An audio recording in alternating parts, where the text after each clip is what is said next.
Americans love to visit Paris. And the American everyone is talking about is Emily in Paris.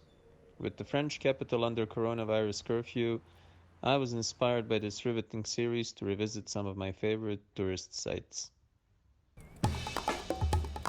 So I come here every day, I exercise giving tours, even if I give it to no one specifically. I speak to the crowd that I imagine is in front of me.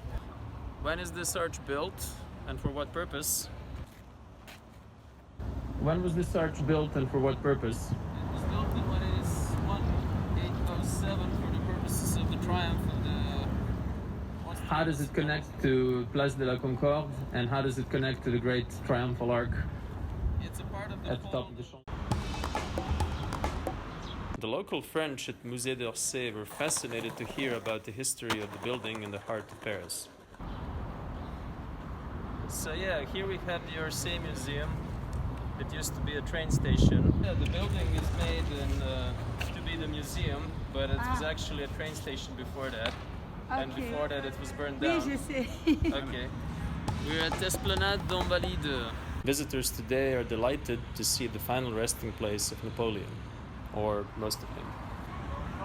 So his penis was separated from his body and sold at an auction, and is currently situated in New Jersey as a part of a private collection.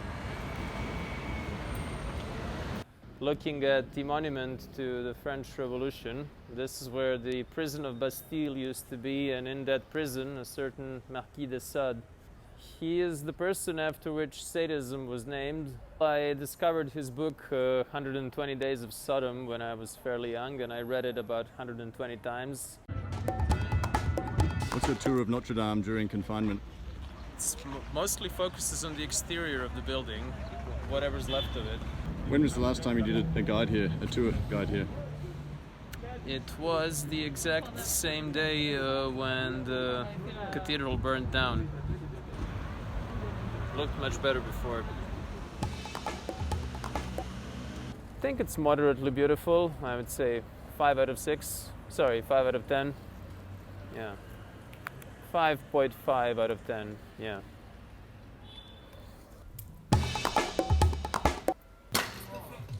What we can see here is one of many aspects why you should visit Canal Saint-Martin, the street art, graffiti art. I would say it's been popular in the last 30-40 years, but you had graffiti in ancient Rome.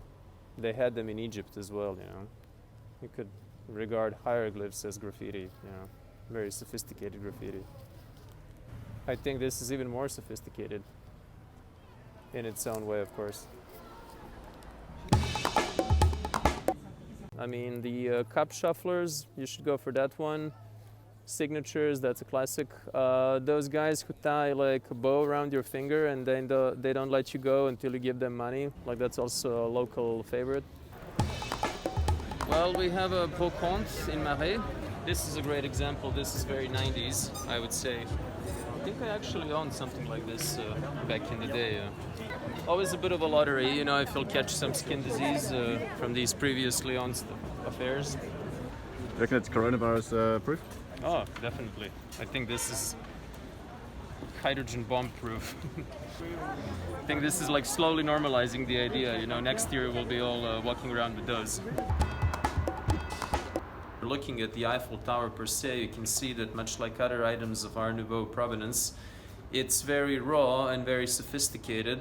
See, 2 testicles, these 2 windows, then the shaft is this glass rectangle shape. Wow. Why do they hate it? They think it's gaudy, that its steel appearance ruins the panorama of the city. It's too industrial. It's just plain ugly. It doesn't fit with its surroundings. Yeah, all of the above.